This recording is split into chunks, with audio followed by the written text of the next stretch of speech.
Hi hello नमस्ते श्री स्वामी समर्थ। तर आज आहे गुरुवार, त्यामुळे आम्ही निघाले स्वामी समर्थांच्या मठात। हे आहे कराड रोड विट्यातला, आणि विट्यातल्या स्वामी समर्थांच्या मठामध्ये मी पहिल्यांदाच जाणार आहे। हे मठ बनून बहुतेक 1 वर्ष झालं, तर मला तर नक्की माहित नाही, मी आज पहिल्यांदाच जाणार आहे। आणि हा आहे तो विट्यातला स्वामी समर्थांचा मठ, आणि याच्या पलीकडे मंदिर सुद्धा आहे। खूप छान सुबक असं छोटंसं मंदिर आहे, आणि मठ तितकाच प्रशस्त आणि खूप छान आहे। तर इथं आल्यावर बघा, स्वामी समर्थांच्या कुठल्या पण मठात किंवा मंदिरात गेलं ना की तुम्हाला प्रसन्न हे वाटणारच। तर आज गुरुवार होता, त्यामुळे गर्दी खूप जास्त होती।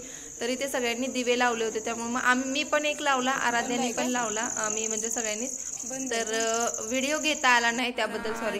तर चला, तर आता प्रवचन वगैरे चालू होतं, त्यामुळे इथली एंट्री बंद केली होती, तर आता ओपन केलेलं आहे। आणि आता आम्ही दर्शन घ्यायला जातोय, आणि गुरुवार असल्यामुळे खूप जास्त गर्दी होती, आणि एवढी गडबड झाली ना की मी इथनं जेवढं शूट केलं ना एवढं शूट केले। तर मंदिरात मला आज शूट करायची परमिशन आहे की नाही ती पण मी बघितलं नाही, म्हणजे एवढे गडबड आणि गोंधळ झाला तिथे, त्याबद्दल खरंच मनापासून सॉरी। तर नंतर मी परत सुट्टीला आलो ना की व्यवस्थित एकदा मठाचा टूर नक्कीच देईन, हे मंदिर कसं आहे ते। तर चला, तर आता आम्ही दर्शन घेतो, कारण खूप जास्त गर्दी आहे आणि वेळ पण झालाय, घरी जायचं आहे आता। तर आम्ही रेवणसिद्धाला आणि तिकडे वेताळगुरूला पण जाऊन आलेलो आहे। त्याचे 3 पार्ट्स आपल्या चॅनलवरती ऑलरेडी अपलोड केलेले आहेत, ते नक्की बघा।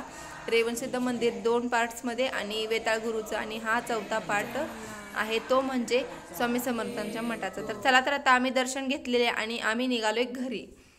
तर आता घरी म्हणजे कुठे, तर आम्ही डायरेक्ट आता अजमेरमध्ये आलेलो आहे, म्हणजे डायरेक्ट नाही आलो, नंतर आलोय थोड्या दिवसांनी। पण हा व्हिडिओ मी त्याच्यातच ॲड केला। तर हे आहे माझं दिवाळीच्या पाडव्याचं गिफ्ट। तर फौजींनी मला मोबाईल गिफ्ट केला होता। तर झालं असं की मोबाईल ऑर्डर केला दिवाळीच्या 1-2 दिवस आधी, पण मिळेल की नाही ह्याची गॅरंटी नव्हती, आणि आमची सुट्टी जास्त नव्हती, त्यामुळे मग इकडच्या ॲड्रेसवर मागवला, कारण तिकडे आला आणि आम्ही नसलो तर त्यामुळे प्रॉब्लेम होईल। त्यामुळे मग आता इकडच्या ॲड्रेसवर मागवलं होतं फौजींनी, आणि तो आधीच आला होता 7 तारखेलाच, आम्ही 11 तारखेला पोहोचलो। सो चला, तर आता हा आहे मोबाईल मोटोरोलाचा, आम्ही पहिल्यांदाच मागवलाय, कोणीच घेतला नव्हता आमच्यात।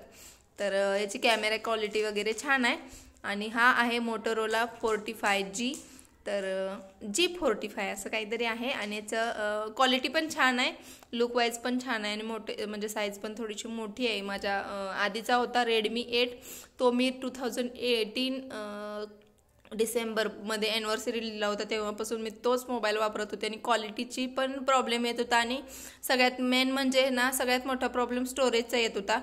त्यामुळे मग हा मोबाईल घेतलाय, हा खूप छान आहे, आता मी बरेच दिवस यूज करते।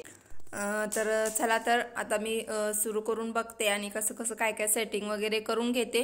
तर चला, तर मग हा व्लॉग मी इथेच एंड करते। व्हिडिओ आवडला असेल तर प्लीज लाईक करा, शेअर करा, कमेंट करा, आणि चॅनेलला सबस्क्राईब करायला विसरू नका। Thanks for watching, bye bye, take care, Shri Swami Samarth.